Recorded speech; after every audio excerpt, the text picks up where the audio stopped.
the Raising the Bar podcast, brought to you by the Association of Gray's Inn Students.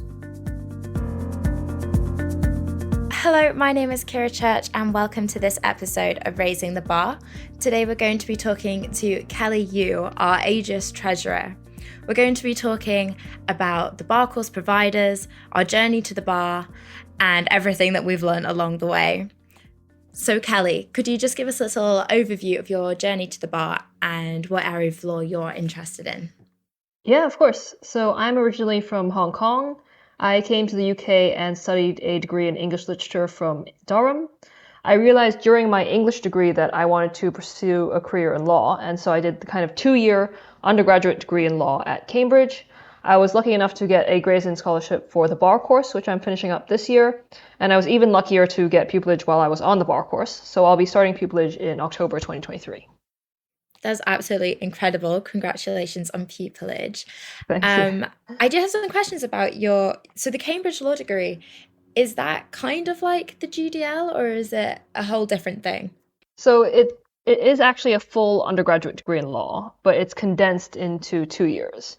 So it's only available to people who have already done a degree before. And so in that sense, it's a bit similar to the GDL, but I'd say it's probably more similar to a 3-year law degree than it is to the GDL. I think the GDL tends to study law in less academic depth, whereas this kind of 2-year degree gives you the option to do a bit more academic stuff, do some electives as well, and really get the full breadth of studying a law degree. That's so cool because I think one of not the problems with the GDL, but one thing I've always noticed is how can anyone really pick almost a niche because you don't really get that legal side of like exploring a legal interest because it is so prescribed. But do you think that having that both an English degree and a Cambridge law degree kind of means you really do know what you want to do and you've had that kind of broad academic experience? Yeah, I definitely think that it's a big advantage to have done research in both law and something else like English, because you get a sense of how to research different types of topics. And it's quite useful in applying for pupillage to have a bit more maturity and a bit more experience. And I think it does come across both in the paper application and in the interview somewhat. Definitely. I think maturity is a big thing as well. I think I found I'm one of the younger people on my bar course. And I think I learn a lot from the older people on my course because they do just have more maturity, they have more life experience, and they often come across as naturally more confident in what they're saying as well. Have you found a similar thing? I guess you are also relatively on the younger scale, but is that something you've come across? Yeah, definitely. And I think that the bar is very versatile. I quite like talking to people who have come into the bar as kind of a second career and maybe have a few years of experience in something completely different, working at a bank, or just, an odd job that they've done for a few years. And coming into the bar, they do speak, I think, more confidently, especially if their job is kind of customer facing and they've had that kind of experience. I mean, I'd like to hear about you as well. I mean, how do you find being kind of one of the younger people? How do you adapt? Well, I think I came straight from Durham University. I think it's very interesting talking to people who've had second careers and are coming this at a different angle almost. I think I kind of came in from you just keep going through education and not really stopped and thought. And I think I probably have the benefit when I was doing the litigation exams of I was in education mode. I can just sit down and memorize a load of information. But I do learn so much from people who've been just in work and in employment longer and do recognize those skills as well. Yeah, and I do think that for, I guess, people who might be a little bit younger, who have been in education sort of continuously, there are other ways, I guess, to build up that kind of confidence, doing advocacy, even just mooting, pro bono work, having those kind of client-facing experiences, I think, can really help to elevate the way that you speak as well. 100%. And I think personally, I've always had odd jobs and worked, and I think that is very beneficial. And I think when you're coming into law, you don't really realize how beneficial it is to have that kind of experience until you're writing applications And you're not only pulling from mooting experience and many pupilages, but you are also mentioning things that you did as a waitress or whatever. And you do realize, oh, that's people management. And when you're in an advocacy session in class and you're doing cross-examination, it's like, oh, this is how I would talk in this context kind of thing. And you can relate it back to different experiences that you've had. Absolutely. And when you're sitting in a pupillage interview and they're saying, tell us about a time you've dealt with a difficult person, or tell us about a time you've had to convince someone, you do really draw back from those types of experiences as opposed to, just studying. Definitely. I think universally, whatever age you've come into this, I think pupillage interviews is where people's diverse experience really comes into its own. Yeah. But how did you, because I think when I applied, I didn't really realize the difference between bar providers. I knew there were about 3 or 4. I kind of based it off costs almost because that seemed to be the biggest difference. But how did you go about picking which provider? Yeah, absolutely. I have to say that I pretty much did exactly the same thing. I just picked based off price. But I think just as a background, I would say there are probably 4 main bar course providers which offer the bar course both in London and across the country. So we have the ICCA, the Inter-Court College of Advocacy. We have BPP University, we have University of Law, and we have City University. Every bar course provider provides kind of a slightly different course. So the teaching will be different, the structure of the course will be different, and the cost will be different. So for me, I picked based purely off of cost. So BPP offered me a slightly better scholarship, and so I just went with them. But now, having done the bar course, I realized that there are quite a lot of differences. I think the main difference will be the structure of the bar course itself. So, for example, the ICCA and BBP will both have their civil and criminal procedure exams within the first 3 months. So these are the main big exams that are centralized by the Bar Standards Board. And then the exams for the rest of the skills-based modules will be in the following months. Whereas for University of Law and City, they do their teaching for the core papers of civil and criminal procedure over a longer period of time. So those exams will be within about 7 months of you starting that course. And so the structure is quite different across the board, and it's really worth having a look at people's websites and seeing when their exams are and planning around that. Because obviously, if you're doing pupillage interviews, you might want to plan not to have exams in April. Or alternatively, if you are doing a part-time job, or if you're doing some academic stuff, it may be useful for you to do, let's see, the ICCA model, where you have kind of a 3-month break in the middle of your year. I think there are a lot of different considerations that you do have to take into account. Definitely. I kind of say that was an amazing description of all of the providers. That would have been so helpful when I was picking. Because I think, like you, yes, I just kind of picked based on location. I knew I wanted to be in London, and then which is the cheapest one. And you don't realize the importance of structure. And I think that is a massive thing. I think for me, doing exams in December was so important. But that was a lucky coincidence. How did you find doing the split between civil and crim procedure versus practical? Yeah, I think that I personally enjoyed the kind of substantive civil and criminal procedure exams more. I think, like you, I kind of I'd been studying for a long time, and so that was what I was familiar with almost. So it didn't feel difficult to me to study those core papers, whereas the skills-based ones were kind of more confusing, and everyone gets taught a little bit differently. And so I think that those 2 core papers were the ones that I enjoyed the most, and then doing them within 3 months was intense, but definitely not impossible. I think it's manageable. 100%. And from talking to people on different providers, I really do value that we had those 3 months, get them out the way, because I cannot imagine having to do my practical exams at the same time as those massive 3-hour long, remember everything in these books exams. But I mean, I'm glad you enjoyed them. No, I can't imagine sort of having that teaching spread out over a really long period of time. And especially, I think, because for Uni of Law and City, if you do a September start, your main exams are in April. And April is pretty much exactly when all of the pupillage interviews are happening and everything's really intense. And so it is, I think, probably quite difficult to balance those two things.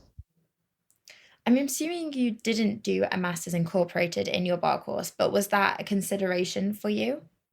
So no, I chose not to. I know that some people do choose to do the master's. I think that especially if you want funding for a master's, it's easier to get funding or a loan if you do a master's, and it may be just something that you wanted to pursue. Personally, it wasn't anything that I was particularly interested in. I just wanted the bar course to be able to get called.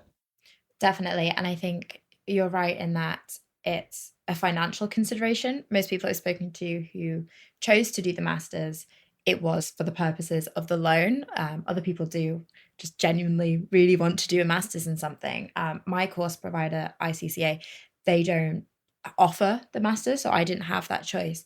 But I do find it interesting, people's choice to do a master's, which takes place after exams, I think I'm right in saying. So once you complete your exams in April, you'll then do a master's over summer.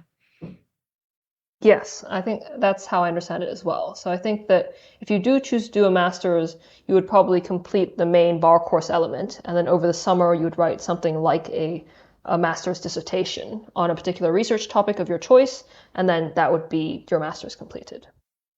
Yeah. And I've realized you've noted that the ICCA don't sponsor visas for the first part of the course as it's remote. But being international, was that a consideration that you had of who will provide a visa? Yeah, absolutely. So I really like the ICCA, but unfortunately, part one of their course is all remote, and so they don't have any in-person teaching, and so they don't sponsor any visas. And I really would want it to be in the UK for that first part of the course to do sort of in-person qualifying sessions, just to be able to be in London and live here. So that was definitely a consideration. Definitely. And I think because I stayed at home during that first part to kind of save on costs, but I didn't realize that obviously if for an international perspective that it's not just being in the city, it's being in the physical country that is Yeah. useful for the qualifying sessions and interviews and all that kind of thing. Yeah, absolutely. So I think that the whole process would have been very difficult to do all the way from Hong Kong, especially with a time difference and then having to sort out coming here in the middle of the year would have been difficult. Definitely. How did you balance doing the bar course alongside the qualifying sessions? I didn't find it that difficult to balance the qualifying sessions. So over the year, you only have to do 10 qualifying sessions. I found it pretty easy to slot them in. They were just kind of interesting things. They're anything from lectures to just having a dinner, to having mooting and having to prepare in advance and talk about ethical issues. So for Yeah, me, the qualifying sessions definitely weren't really anything I had to balance. They were sort of a fun thing to do on the side, if that makes sense. I think that's a really good way of looking at it because I think every qualifying session I've been to has genuinely been fun or interesting or in some way useful. I did the Grays in residential weekend, and I happened to do it the weekend before I started the practical kind of side of the bar course, the part two of the ICCA course. And it was an amazing introduction to criminal and civil advocacy, and the first time I ever did cross-examination or an opening speech. So I do think that the qualifying sessions, whilst it seems daunting because there's 10 of them and it seems like it's time pressured, they are genuinely kind of enriching to the bar course experience, I think. So I haven't done any of the residential weekends. So how did you find that experience? I would highly recommend. I think it was just so fun, and I think it was daunting going into it. It seemed like there was a lot of preparation work and a lot to do, and that it was going to be very intense, and maybe that everyone would kind of be judging our skills. And then we got there, and it just completely wasn't like that. And it was very supportive. It was the first time meeting a lot of people in person. Obviously, with COVID, that had been a difficulty. So it was a great opportunity to meet people on different course providers, find out where they were at in their bar course. People were very willing to give different tips on different modules. And I think that whilst that it's competitive, being a law student and getting pupillage is competitive, it can be sometimes difficult to find a community of people who are all understand what you're going through. And when I talk to my family about people, they're kind of like, I kind of know what you're saying, but I don't really get it. So having a weekend just being surrounded by law students and people offering advice, more senior people offering great tips and contact details. It was a really lovely weekend. If there's another one, I'd highly recommend going on it. Wow, you're making me jealous. I didn't do any, so that sounds really good. Definitely sign up for next year.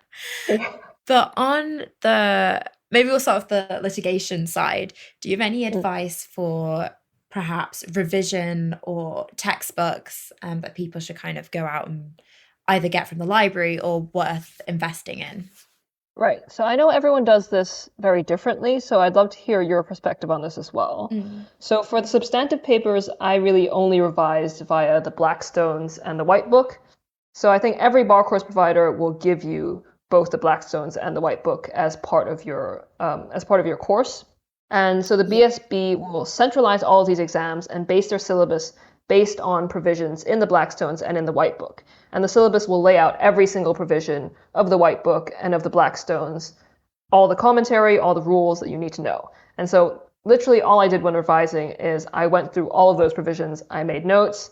I wrote in my White Book. I didn't write in my Blackstones because I didn't have to bring it into exam. But I basically only revised from those two sources, and then I did the exam. Yeah, I did a very similar thing. I think there are some textbooks that are available and some revision guides. But I think the important thing to remember is you're being examined on the content of those books. So if you revise directly from those books, there's less room for you to kind of go wrong. I think if there's a difficult concept, definitely engaging in a textbook that might break things down is useful. But I think for revision purposes, you need to know the exact wording. So why would you go anywhere else almost? Yeah, I completely agree. And I think that what's useful during revision is if you do a past paper or if you do assessment style questions, then go back actually and look at the Blackstone's provision or look at the CPR and look at the White Book, look at those rules which the question is based on, and then you are able to kind of supplement your revision in that way. 100%. That's a really good tip. I know for my provider, they gave us a set of marks and we also had the BSB marks. What was your kind of mock situation like? Yes, so I think every provider gets the kind of central BSB marks. BPP also gave us sort of assessment style questions during every workshop. And so that was kind of our source of other assessment style questions. What I found really helpful was actually going back to people who had done the course in previous years and asking them for their assessment style questions. And that way you build up a bit more of a bank, being able to look through different types of questions. Because with the syllabus being largely the same over the years, I think the questions and the topics that come up again. And so it's useful to have that kind of bank to look back on. That's so useful because when I was revising, I found it so frustrating that there was only, on the BSB side, one mock available. Because I was like, surely it's the same every year. Like, the syllabus barely changes. Surely we should be able to access more than just one mock paper. I don't know the reasons why they only release one. But I think being able to build your own personal bank is super useful, getting your head around the kind of questions that they ask. Yeah, and I think from my perspective at least, I felt that the mocks that the BSB gave us were a million times easier than the actual exam. So I think that if you are going to use those mocks as a revision tool, you should keep in mind all the other provisions of the White Book and of the Blackstones that you might be examined on, because I think that the mocks are on the easy side at least. Yeah, I think after doing those mocks, it's easy to get complacent. So it is good to go back over your notes and make sure that you're still going over things instead of just being like, yay, I did great on the marks. Because the questions in the actual exam are really hard. They are. Moving more to the practical side, when going into it, I thought, oh, yay, this is the bit that's going to be almost more enjoyable. It's going to be more practical. And in many ways, I have found that, and I found it to be more kind of enriching as, oh, this is what I'm going to do when I'm a barrister kind of thing. How did you find the more practical side of the course? So the advocacy, the drafting, the legal research? Yeah, I think that to some extent that's definitely true. I think especially when you get to things like witness handling and you get to both be the witness and also examine or cross-examine or even do conferencing, that's sort of the more exciting element of it because you get to talk to somebody and get a client there. So I definitely found that more enjoyable and more exciting than the other parts of the bar course. I think that my feeling with some of the skills-based modules is that unfortunately the teaching can really vary, and sometimes different people get different advice, both across bar course providers and within bar course providers.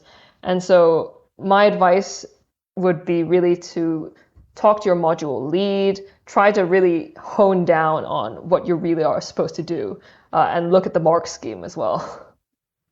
Definitely. I think having the mark scheme at all times, especially Yeah. going into the assessments, is very useful of looking at exactly what the marks are going towards. I had a discussion the other day, and one of our tutors was telling us that structure is so important because it's got its own section of 20 marks and it appears in two other locations. And I think understanding exactly what is required, especially on a course where for most people this is the first time that you're using any of these skills. It's completely different to kind of your undergraduate kind of essay. And even if you have had legal practical experience, you are kind of honing in on different skills.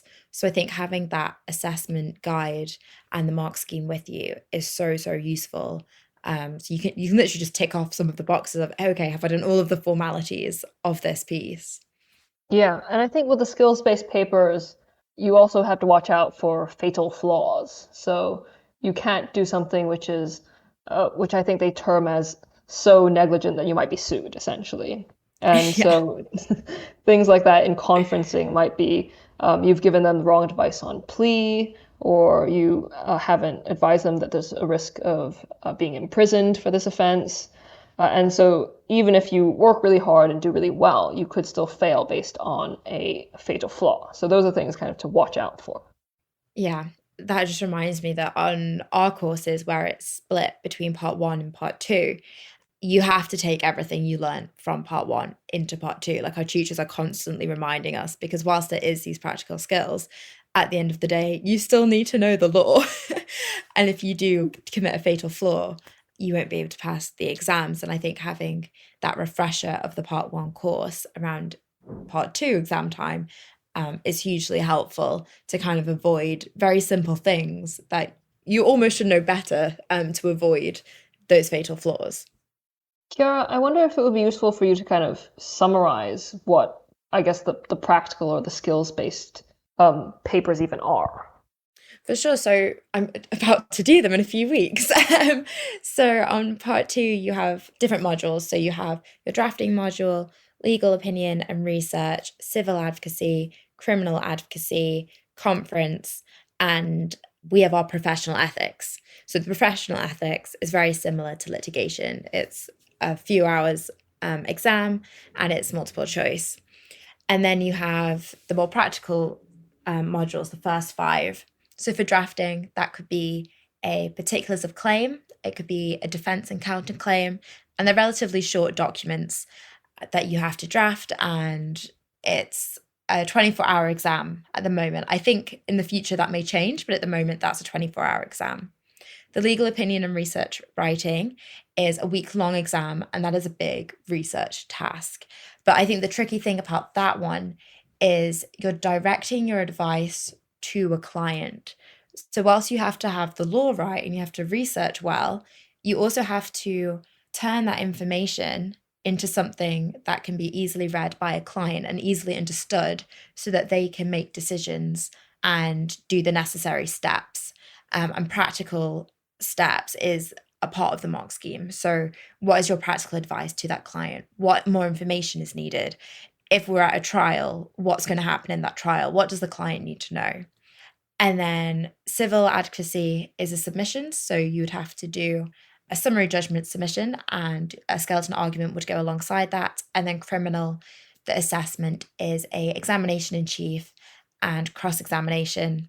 And then conference I think is the one that when I explain to non-law people, they usually have the most difficult time kind of understanding.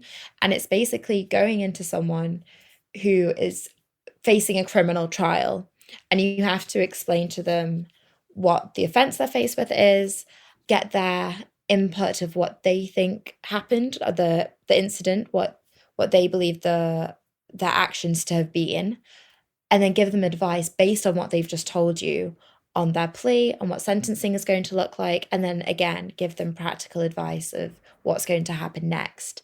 And there's also some procedural issues. You might want to talk to them about bail conditions, that kind of thing. So I think as a whole, the module is very practical for when you start pupillage on day one. What skills should you have? If you're going to enter the criminal field on day one, what is useful for you to know? Or if you're going to enter the civil world and you get asked a week in, would you draft this or would you do some research on this? What is that person who's asking you to do that going to expect from you? But I think, as you were saying, different bar providers will deliver those skills to maybe different standards, and you will be taught different things. So on my course, we get taught civil witness handling, and not all courses do that, but they felt it was important that we did that, so it would support both our criminal skills, but also when we do pupillage, that's very useful to know. But that depends on the provider. Yes, absolutely. So I think that BBP as well, they don't do civil and criminal advocacy separately. We only do one kind of core advocacy module. Our drafting isn't 24 hours, it's a 3-hour exam. And then I think depending on your bar course provider, when you do conferencing, sometimes you do preparation for it. So some bar course providers say submit a conference preparation note beforehand, but I think Uni of Law, for example, won't have that conference preparation note. You just go in and do the conference. Oh, I didn't realize that the exams themselves also differ. That's so interesting. Yeah, so with the skills-based papers, the people examining you will be your bar course provider, whereas for the two central exams, it's the BSB that marks you. Yes, and as you're saying, I think on my course we've been reassured that all the tutors kind of, whilst we may be told different things within sessions, there is a procedure to make sure that during the exams, everyone will be marked to the same standard. Someone won't be penalised for doing something in a different tutor style and that kind of thing. And I think the only way you do really know these discrepancies is talking to bar students. This kind of information, at least I didn't find online, because it is very insular, I think. Yeah, absolutely. And I think it is quite useful to talk to other people who are being taught by different tutors, because it gives you that kind of variety and gives you a different sense of how advocacy is being taught somewhere else, someone else's style maybe. 100%. And I also think within your own course, because at least at ICA, all our tutors have been in practice. So when they are doing demonstrations, you're kind of having an insight into their style. And even in, say, drafting, if you get a sample by one tutor, you're having an insight into how they write. And they always say, these are just samples. It's not a model answer. And I think the thing I didn't realize about the bar course, the practical side, was there's often not a right answer, and it is developing your own style, but just making sure you're competent. You're making sure that you've got everything important right, but there is room for your own style and doing things in your own way, which I think is actually quite cool. Yeah, absolutely. And I think even just the way we all speak, we all deliver our speech very differently, but it's not necessarily that one way is always more effective than the other.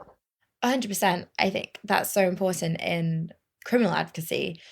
Sometimes I watch people, I'm like, oh my gosh, they're so good at kind of telling the story, and they're so effective of kind of getting you invested. And then someone else will stand up, do it in a completely different style, and you're like, oh my gosh, they're so efficient at kind of adducing the information.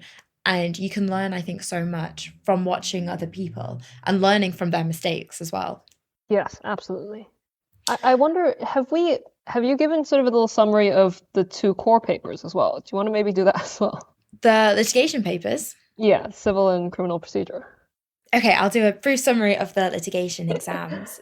So there's two, there's criminal and civil. So for civil, it's based on the civil procedural rules. The White Book, which I found out when the White Book was delivered to my house, is not one book. It is two massive books with some supplementary small books with it. And the criminal one is based on Blackstone's. And you basically have to learn the procedures of criminal and civil trials so that in some ways they're quite similar. You go through before the trial starts, preparing for trial, core principles, each stage of a trial, settlement for civil. There's a focus on, say, children in criminal, and you basically learn the ins and outs of procedures in relation to both civil and criminal. And then exam-wise, there's one criminal exam that's 3 hours long, and there are two civil exams, one of which is open book, the other is closed. But importantly for the civil exams is they have the same syllabus. So whilst one is open book and one is closed book, you could be tested on anything on either exam. So it's very important that you don't rely on the civil procedure, the White Book, because you may be asked a question that you thought would only come up in an open book exam that comes up in a closed book. Saying that, I think when I was revising, I noticed that the kind of questions that came up in the open book exam were slightly more niche, were more, you kind of knew the answer, but you also knew, that specific thing has a specific rule and I will check the commentary for it. I don't know if you found a similar thing with the civil exams. Yeah, absolutely. I think that the open book exam is really designed so that you can have the time to look through the White Book and look through some really specific commentary.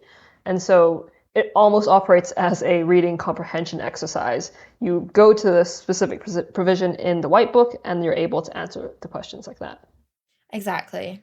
I think it's probably also worth saying that I think both the civil and the criminal procedure papers are really helpful for getting an insight into what it's really like being a barrister, because you have the skills-based papers where you get the sense of this is what it's like to maybe appear before a court or speak, but the practical elements of being a barrister are having to go and do a summary judgment, or having to go and do a freezing order, or making an interim application.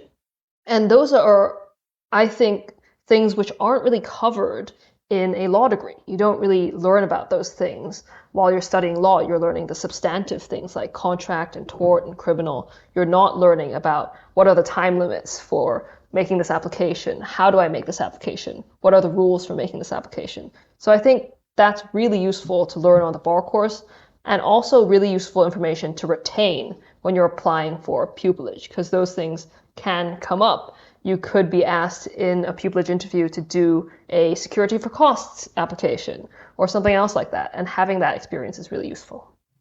Completely.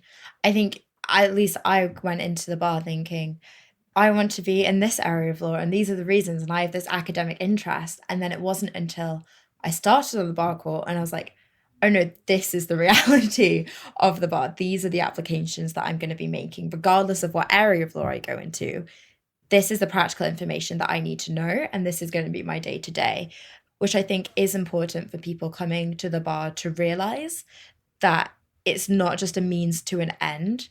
It is substantively what you will be doing day to day as a barrister is what you learn on the bar course. Yeah, absolutely. I wonder if you have any advice to people who are either starting their bar course in the new year, or maybe people who are still deciding whether to do the bar.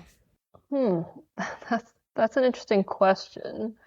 Deciding whether or not to do the bar course as opposed to join the bar? Yeah, maybe people, I guess when I was applying, I think Durham as a university kind of pushed the solicitor route. There wasn't much information about the bar. So I think when making the decision to do the bar, you were kind of going in blind. So maybe what would you say to people who kind of want to do the bar but don't really know what to expect? Yeah, absolutely. I think that I kind of had an interest in the bar quite early on, even during my English degree. And the reason for that is I got to do a lot of different types of mooting, kind of getting experience of advocacy. So my advice would really be to go out and get experiences. Go do some mooting, see if you enjoy that advocacy element, the legal research element, being challenged on what you're writing and what you're saying by people who might know the law better than you. And I'd also say really go out and get mini pupilages. I think that over COVID, perhaps it was a little bit more difficult, but I think that if you apply to enough, you will definitely get at least a few mini pupilages. And you can definitely get mini pupilages at really good sets too. And so get that experience and go and talk to barristers and hear about their life and see if that's something that is worth pursuing for you. Because until you talk to people who actually do it, you won't really get an idea of what it's really like. You just have kind of something you've imagined in your head. Definitely. And I think when you're doing pupillage interviews, that is really what they want to know that you understand, is that you understand the reality of the job. Is there something that maybe you're glad that you did during pupillage application season, which you did while studying for the bar, that you think is really useful? So I think, honestly, I didn't do that much other than the bar course and pupillage interviews. And the reason for that is there really isn't that much time. If you're doing a full run of pupillage interviews, I did, I think, 25 to 27 interviews over the course of 2 months. So it's very difficult to do something on the side. So it would be 25 interviews and maybe 9 written assessments. And so I would say really think about your time and don't take on too much. Really try to focus on the things that will help you get pupillage, focus on your exams and the pupillage interviews. That would be my advice. That is good advice. I think the time split is something you don't really think about until you have to do the pupillage gateway, and you don't really realize how time consuming it is, both the written application but also interview prep. So having that time balance is very important. Kind of wrapping up, it'd be amazing to know you do have pupillage. So what you'll be doing in the next year or so, what you're excited about? Well, I'll actually be going back to Hong Kong for a year. And the reason for that is Okay. I'm finally getting to see my family after 2 years. Oh my gosh, So it'll be so nice to go back. yeah, it'll be lovely to go back. And honestly, I'm just trying to build up as much experience as I can before I start pupillage. I'm really hoping to get some experience in fields like arbitration, because that's kind of where I want to build my practice, kind of commercial / arbitration / prof neg. So yeah, I'm looking forward to going back and getting some experience. I think that's an amazing way to spend the year. I think I've heard from some people are like, I'm going to relax, and then other people are like, no, I'm going to get ahead, I'm going to get some experience. But I think it is a great time to get that experience before you start that hectic pupillage year where it's kind of all guns blazing, as opposed to kind of getting to figure out your interests, I think. Yeah, absolutely. And I'm in no rush, I think, to start pupillage. I think that some people sort of get an offer and then the set might say, do you want to start this year? And they really go for it. Whereas I thought it might be better to take a year out and go see my family. Definitely. I think you deserve a year out, to be honest. But thank you so much for talking to us today. I wish I had this podcast before I applied. Not that I don't think I would have changed anything, but having your overview of the different bar course providers has been so helpful, and I hope some people will find it very useful. Oh, thank you. Thank you for having me. Thanks for listening to the Raising the Bar podcast. Please subscribe, rate and review. And for more information, check us out on Twitter at AGI Students.